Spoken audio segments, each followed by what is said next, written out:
got wrapped up kind of funky there right at the right in that final play. What do I mean? I think we got to start with the headline here, man. Bengals try to Joe Burrow out there, and from what I can tell you, they're working with a relatively limited playbook, and they're working with a relatively limited Burrow. He's obviously has to be on some pretty serious pain shot to be playing in this condition, and his ability to kind of put zip on the ball by using his lower body is non-existent from what I can see. And they're using like the same three plays. Like he wants to hit the tight end 15 yards over the middle of the field on the slot, in the in that slot there. Well, that intermediate zone where you can kind of split the Yeah. zone. I mean, it makes sense. You don't want to have to push it too deep if you can't truly push off and get torque with his lower body. When they said, I didn't want to make like some proclamation of, this is what's going to happen, but I really didn't think he was going to play.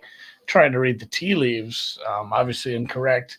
But once he did go in, it's like, man, what's the game plan here? Is it a lot of like easy stuff for him? I didn't expect 33 dropbacks in the first half. No, he's only been hit a couple times. He's taken 2 sacks, and for the most part, they've kept him fairly clean. But that wouldn't be what I would do if I were coach. I would probably be running the ball a little more. Obviously, whatever side Aaron Donald's not on, and trying to get the ball out in space, more quick hitters. But he's holding the ball a little more than I thought. Yeah. I mean, there's some pretty obvious adjustments for the Rams defense. I don't think that Burrow's all of a sudden gonna hit the honey holes, Andy. If he does, it's gonna have so much air under it, it's gonna get picked by a safety. And honestly, every ball he's thrown to the left, from what I can tell you, feels like it's taking an eternity to get to the sideline, let alone even 5 yards down the field to the sideline, 10 yards down the field to the sideline. So I don't think they're going to try anything deep. I think the plan A here is keep it simple and hope that their defense can deliver them the win. I will say that other than the 2 times he's been pressured, maybe 3? 2-point attempt succeeds. Come on, you guys. Come on. What are we doing here? Balls. All right. Now we need I had a thought too about this. I have a thought for later, but yeah, nice long Eagles drive to cap this game off would be nice. Yeah, I agree. The adjustments for the Rams defense, I think, are there. I don't think you're really being risky if you start to play a little bit more aggressively in terms of the stopping the short stuff. There are picks to be had for sure. Yeah, that Stafford throw was unfortunate because he's playing pretty well. That said, we're sitting here at 6-6. And I mean, if not for a real long field goal late, the Rams could have gone into the half leading, not having converted a third down. They're 0-5. Obviously, Bengals aren't that much better. They're 3 for 10. Nobody's tried a fourth down. Just the one turnover. We've had penalties have actually been kind of light outside of just kind of a rash of offensive procedural penalties for the Bengals at home, which doesn't make a lot of sense. Guys are just kind of jumping, but yeah, this is here's the weird one, Andy. The Rams should be leading, Andy, because they scored a touchdown in this game. I know. You know what? What it is? What the fuck was that? It is 8:49 Central, and Tutu Atwell's heel still has not touched. It still has not touched the ground. I mean, they had the pylon cam. You could see it. You could see it. It was a clear as day. And the other funny thing was there was not clear refutable evidence to overturn, right? And then on the interception of the Bengals, they called it on the thing. Yeah, they called it on the field. It was a touchdown. Yeah, and then the Bengals interception they upheld because there was not clear, irrefutable evidence. But there was, though. Like, I'm very confused how there's been 2. We've gone to the replay twice. Both times it's benefited Cincy, and both times it's been completely against what we've been trained to understand how replay review is supposed to work. So this crew's out of control. This game is weird. I don't have anything really at stake here. I want to play Rams money line, but I'll cool my jets if you have a different opinion. Cincy, despite having the limited playbook, is moving the ball better. Oh yeah, sure. This total is actually because the Rams defense is still bad. Yeah. Yeah, this total is getting bet up a little. It's 2.5 juicy. It's almost a 3 to the Bengals. I don't have a strong case. I kind of want to just play a prop. Like, I think if you like the Bengals, go look and see what like Chase's props are, because that guy is uncoverable within 10 yards of the line of scrimmage. Like he's very good. He's a very good route runner. He's always just finding the little gaps. He's going to have like 6 catches for another 60 yards in the goddamn second half. I'd love to see what his props are. Burrow's pass attempts over 47.5. I don't know if we're going to see. I don't know if we're going to see it the same kind of second half, but I mean, the game state's going to dictate they're going to need to continue to move the ball here. It's not like they're sitting on some lead. I mean, Stafford hasn't looked especially sharp tonight, but I give Lou Anarumo a little bit of credit for that. He's using Dax Hill in pretty effective ways in terms of generating some pressure and creating some confusion about what the defense is actually lined up in. I don't know if that can continue. I think Puka Cup is he's going to continue to get he's going to continue to get focus in terms of targets, and I think that's right. I would expect let's see, 5 targets so far. He's the leading target getter for the Rams. Rams are targeting. I mean, the Bengals are targeting their tight end a ton. I guess only 4. Feels like he's getting a lot of looks, but 6 for Boyd. He's been pretty ineffective. 1 OPI, 9 targets so far for Chase. A lot of throws for Joe Burrow. I think Rams money line second half is the jam here, but that's fair. I don't have a prop. I don't have what prop. Who has live prop markets? I'm not finding anything where I normally have them. Like normally for me it would be Bovada. They don't have much up right now, so yeah, we'll just take some.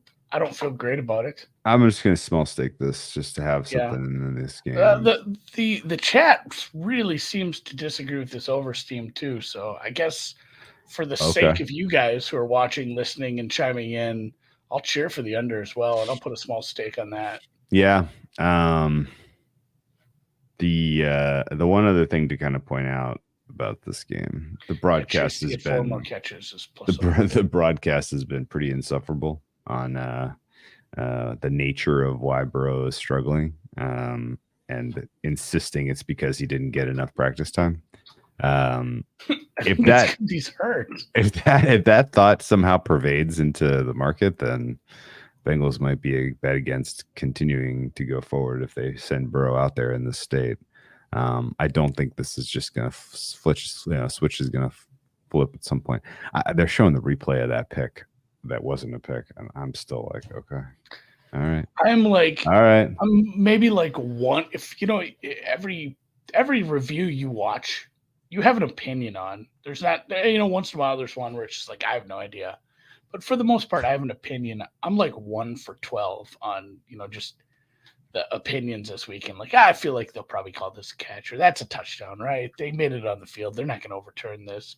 It was like, okay, I guess I'm wrong again. That one was really close. There's been, I think, by my count, like something like 5 or 6 of those this year. And I haven't watched every thing live to have a super strong opinion about what your thoughts are in the moment outside of knowing what ultimately happens, and that matters, right? Like you can't just look at a game log or watch a condensed version and be objective about that sometimes. But the ones everything I've watched live that's been gone to replay review is a huge uptick in just not what I thought the interpretation of the rules was. It's currently understood, which means I'm wondering if there was a memo that the refs were just going to be given a little more latitude to sort of make Do the whatever you want decision. here. Do it. Yeah, do whatever you want. Like It's funny they we didn't. can't get good shots of some of these sideline balls, but No. we can get the fucking Zapruder film of Mac Jones nut tapping Sauce Gardner. Just amazing how much content there was on the feed about that today. Oh yeah, no, there was we didn't even get to the end of the Jets game before there was a detailed, millisecond by millisecond of seeing his Achilles snap, like but somehow, they like and again this ended up not helping or hurting. I guess ultimately it helped. The pick against Hurts at the right at the 1 yard line. They didn't even bother going to look for other angles. Like the one that was down the sidelines almost surely would have shown the ball move after it hit the ground, because he went down and it was like clearly in one hand, and then he came back up and the ball was like in a different part of his chest. So the ball moved, and unless he had both hands under it, and he didn't from the angle it saw, like they didn't even bother to look at it. They're like, yep, great pick, good job, carry on. In fact, here's a procedural note for you for this next play, which turned out to be a safety. So it's been a weird night for the refs. It's been a weird night for Monday Night Football. These two broadcasts haven't been very good. These two football products haven't been very good. Yeah, I'd like to hear from it, and if you have a longer opinion, obviously you can type it out as a comment. But nobody likes the picture-in-picture, right? Like where they, I didn't buy a whatever size TV. I didn't buy a 55-inch TV to watch something with 36 inches, like where they bring in the other game. If I wanted to watch the other game, I'd put it on a different TV. I'd pull up my laptop. I'd grab an iPad. Like I want to watch the game I want to watch. I want to watch it full size. Like even the Manning cast, they do a great job of keeping them pretty small on the side and keeping the actual game broadcast fairly large. Like that's been kind of annoying. You know what? I will give the ESPN broadcast for the Eagles game some credit. I learned that Taylor Swift was at the Chiefs game, which is very relevant for Eagles Bucks, because I was curious what was going on. Eagles fan, Drew. Yeah, I was curious. Fan, yeah, right. I was curious, and I was it's good to keep up with who Jason Kelsey's mom is friends with, and I assume that's why they were covering Taylor Swift. Oh, she's friends with Dude Perfect. That's that. Oh, right. Her and Dude Perfect announced one of the picks at the draft or something. It was like a YouTube TV ad. I was like, what is going on here? I guess we should have bet some Swift overs today. Swift 130 yards. Like I really didn't expect him to lean on him as hard, or for him to have a few long runs. I think what's happening is it's a stouter run defense than obviously Minnesota. It's a good run defense, but the linebackers are hurt, and I think Devin White may have re-injured on one play. White and Dean getting hurt obviously is not going to help. No. I think that's it's a great point. It's definitely not going to help next week. It's not going to help. The first team that gets to face Alvin Kamara this year. Yeah, I think Saints probably going to reopen 3.5 would be my guess. I mean, Tampa Bay doesn't look good here. Say, what was that? Look ahead. It was 3. It was open at circa 3 at one point. I saw this. So BetOnline had a 3.5 for that one. That's it's even more surprising. Why is that? Why is that total 40? I feel as low. It was kind of a struggle in the second half. And granted, he didn't get to prep the ones that week, and it was but man, they should have probably been able to do a little more against the Green Bay defense in the second half. I mean, essentially, you make one good drive, Jameis, and they win that game. That's all they needed in the second half was one decent. They had one half decent one. They just missed the field goal. Like one slightly better drive than that, and you win that game. What was his deal in terms of, like, was he not being aggressive, trying not to make a mistake? Like, why was it just punt? Rushing attack wasn't effective. I don't know. It just looked a little discombobulated, like you sometimes get when you have a backup come in like that. Okay. I agree with full week of practice. He's better. than what we saw. I also think Kamara back matters for the offense overall. Just more weapons is going to be helpful. And I think the total is too low because Jameis is he's a more volatile commodity than Derek Carr.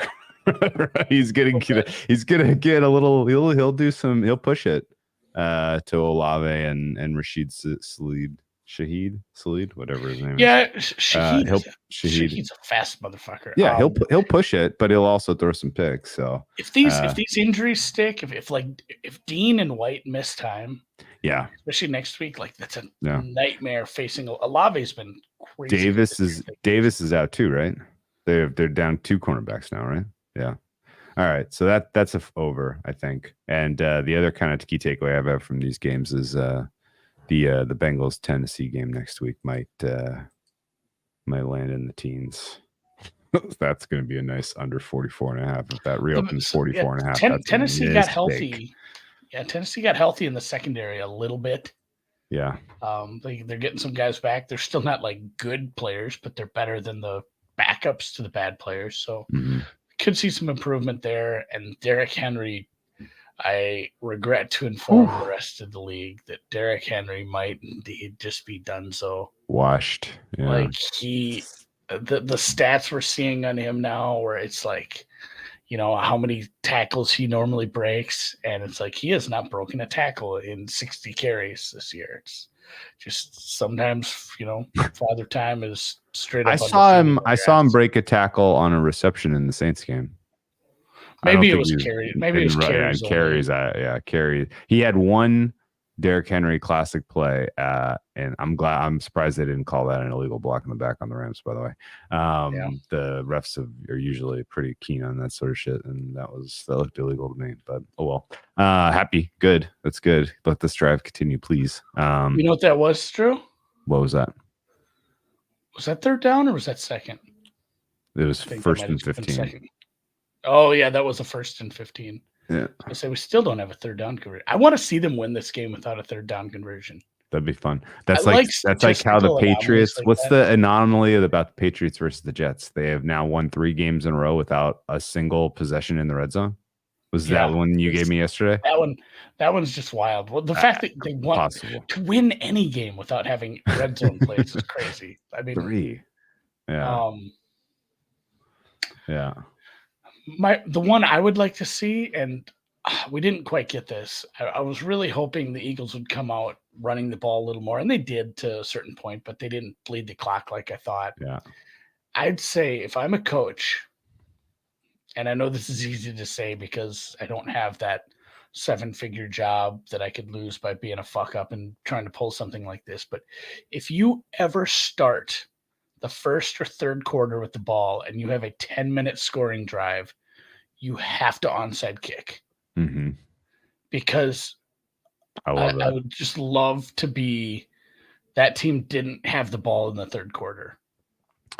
Yeah. That's the most fun statistical anomaly stuff there is. You know what they didn't touch the ball. You know what my favorite thing is? When you're a team that has that is covering a spread and you get the ball back with 9 minutes to go in the fourth quarter and you kill all 9 minutes. you just don't even give them the ball back. You take it down to the 9 minutes 22 seconds. You know what? We'll just wipe out the entirety of the rest of this clock and call it a week.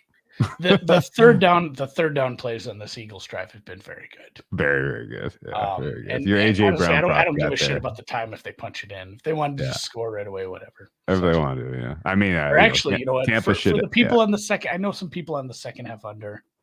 Yeah, no. Tampa has 2 timeouts. If Tampa's calling those timeouts with what is the margin right now? 14. Yeah, margin's 14. I mean, you still call them. I think. I mean, they if you call timeouts, then they kick a field goal, so it's 17 points. I would assume. Yeah, that's a 3 score. Yeah, essentially, unless you block a field goal, maybe. Anyway. Yeah. Don't know. Some coaches treat it differently. Todd Bowles is oh man, Stafford, another sack. What was the flag? Face mask? Oh yeah. Oh, face mask on Hubbard. Oh, I didn't even see that. Refs are being weirdly, weirdly tough on the Bengals, and except for Jameis the revenge replay game, yep. reviews. Yeah. Oh, we just got a Derek Carr update. Oh Dennis yeah. Allen characterized Derek Carr and his sprained AC joint as week to week. The team is going to be cautious with its quarterback. It wouldn't be a surprise if Carr played. Well, no shit, he's not playing, Schefter. You don't sprain your shoulder joint and just play, or the other AC joint, Yeah. and just play. Jameis Winston has, I think, he has participated in 4 games against the Saints, I believe. One of them was the playoff game where he was 1 for 1 for 56 yards and a touchdown.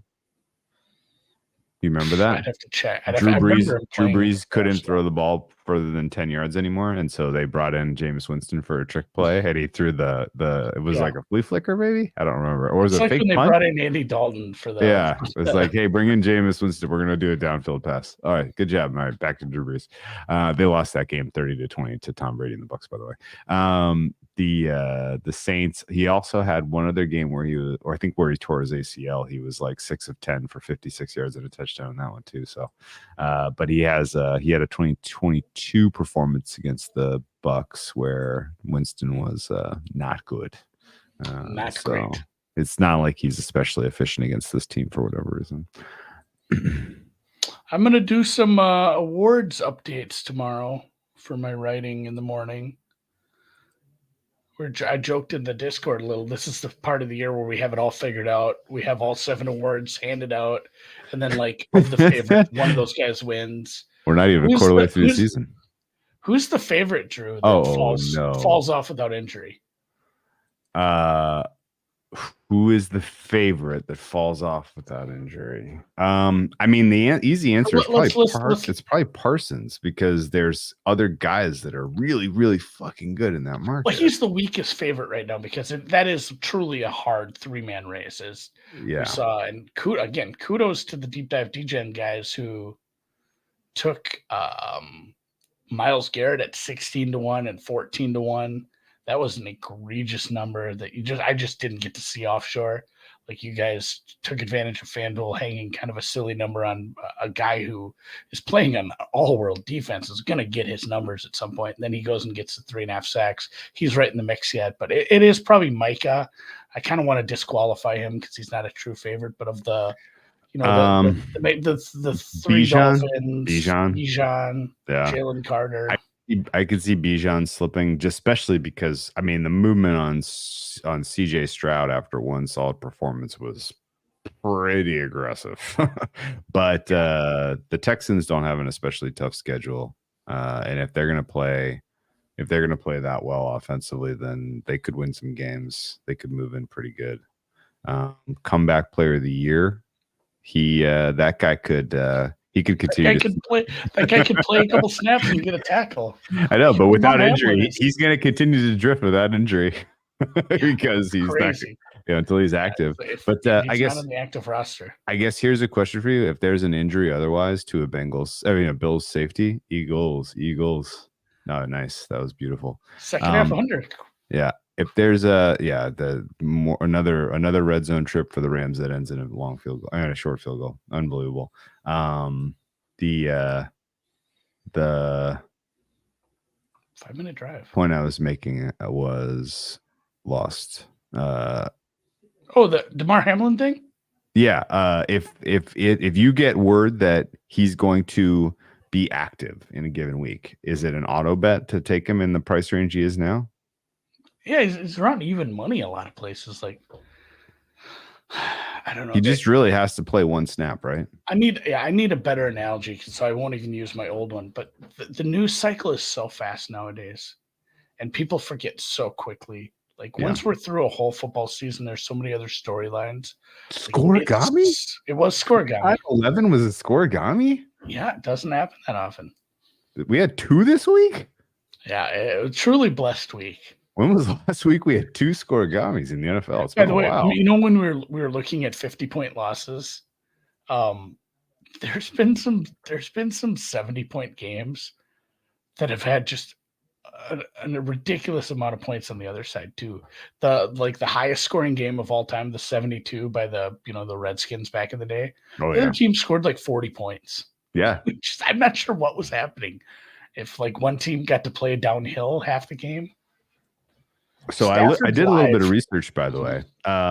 After the Redskins scored 72 in that game, by the way, they did not have as many offensive yards as the Miami Dolphins did. The Miami Dolphins' yardage output was the highest of any offense in history. Yeah. There was at least 5 games that didn't touch that. Yeah. Oh, yeah. Absolutely. I mean, like this Sunday. Yeah. Probably more. Yeah. Total 700 yards. 700. Yes. Yeah.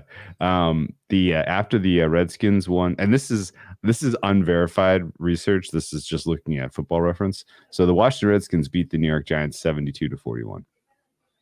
This was in November of 1966. They were 17-point favorites in that game. Vegas line. Well, they covered. They covered. The next game out, they went at the Dallas Cowboys, Andy. Now they ended up winning 34-31. Do you want to guess what the line was in that game? So Washington played Dallas? Yep, at Dallas. I don't know. Like Dallas was good in the early. Well, no, it would have been in the early 60s. Dallas 1966. Dallas was still young in there, and they didn't take off the same way the Vikings did early in their. I mean, they're probably like a 7-point favorite. Okay, so Dallas was 14-point favorites in that game. So Washington won a game 72-41, and then the next week on the road were 14-point dogs. That's fair. They won outright, but 1966. I don't think the Vegas line was especially predictable. Yeah, the odds makers, things weren't quite as tight back then. Yeah, Dallas finished the season 10-3-1, and they were the number 1 seed in the East. Packers were 12-2, the number 1 seed in the West. Redskins, even though they scored 72 points in that game, were 7-7 out of the playoff mix. And this was the Sonny Jurgensen era for the Washington Redskins. More fun trivia for you.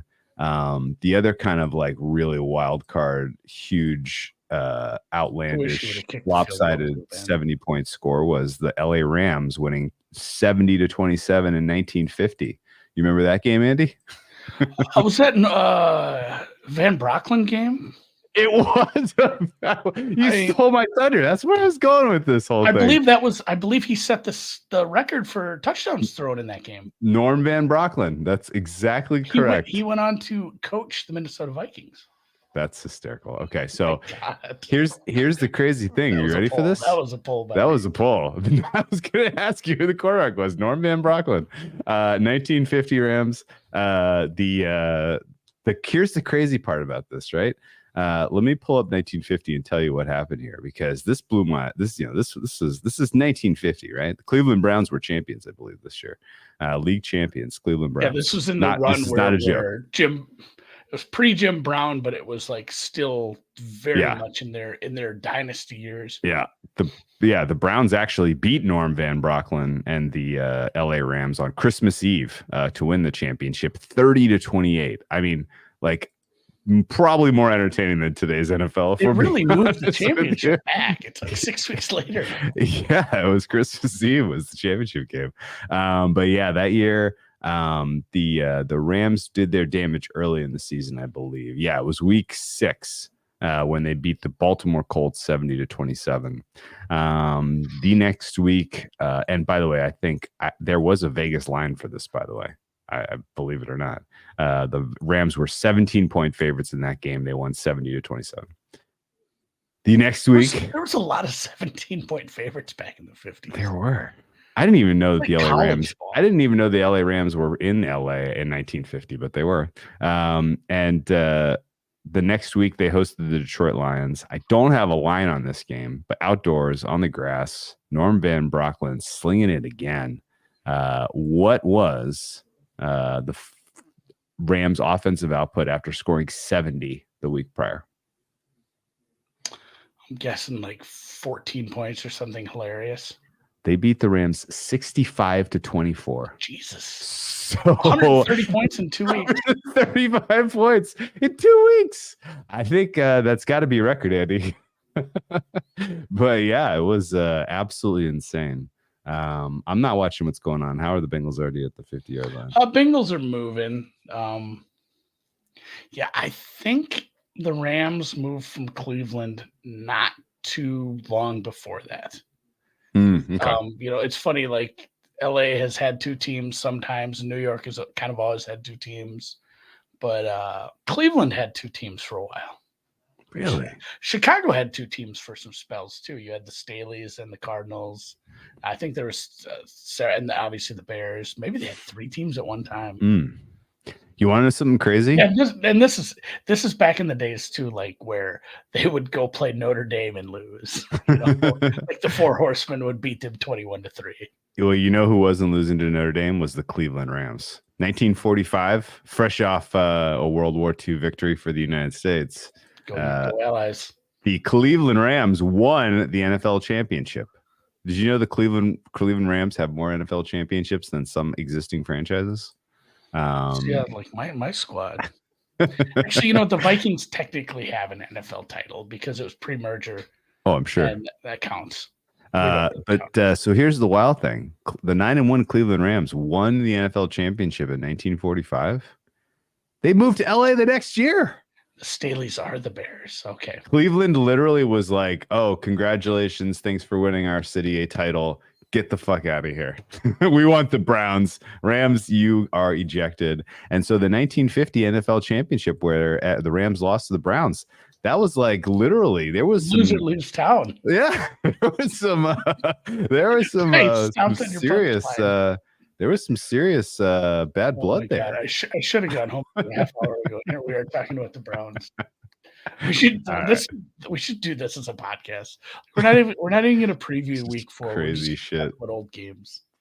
But yeah, was it? I love it. Which I think it was a different Staleys. Jamar Chase catching everything. That was rough. There was a tough one. I remember, Andy, why are you home so late? I got a box of Wheaties when I was like, well, I'd have been in 5th grade. This is 1995. This is 4. This was the 75th anniversary of the NFL, and they had a silver box of Wheaties to celebrate it. And on the side, it listed the NFL champions from beginning to end. And that blew my mind as I started reading like the first 20. And it was like the Dayton Triangles and, the Frankfurt Yellow Jackets and shit like that. I'm like, what's going on? Because I had just started to get into NFL and I'm like, I don't know what any of this is. Like, these aren't real teams. They're making this up.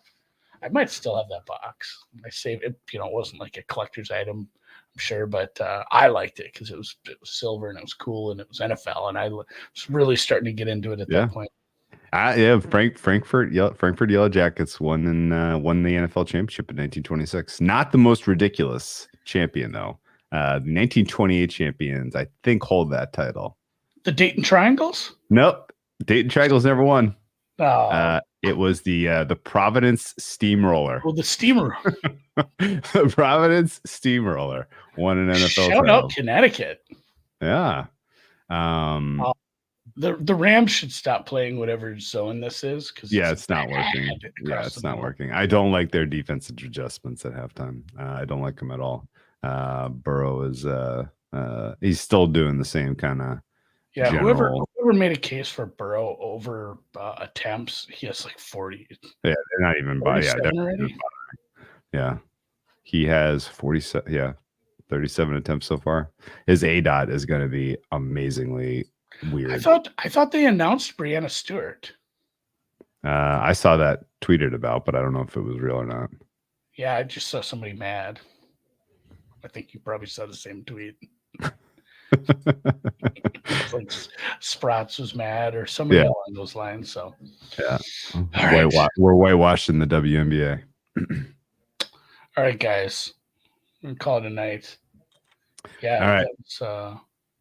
That's good Norm Van Brocklin trivia though. Oh, and Joe Mixon. Just did anyone even put a hand on him? No, I don't think so. All right, that was the first touchdown score for Noops though. They took his 2-2 Atwell money, but he got his Joe Mixon comeback. Doesn't pay as good, but it pays better than a loser. Yeah, which maybe the Rams For might sure. win because that Fucking was brutal 2-2. defense. All right. Best of luck to the Rams. We'll catch you on Wednesday.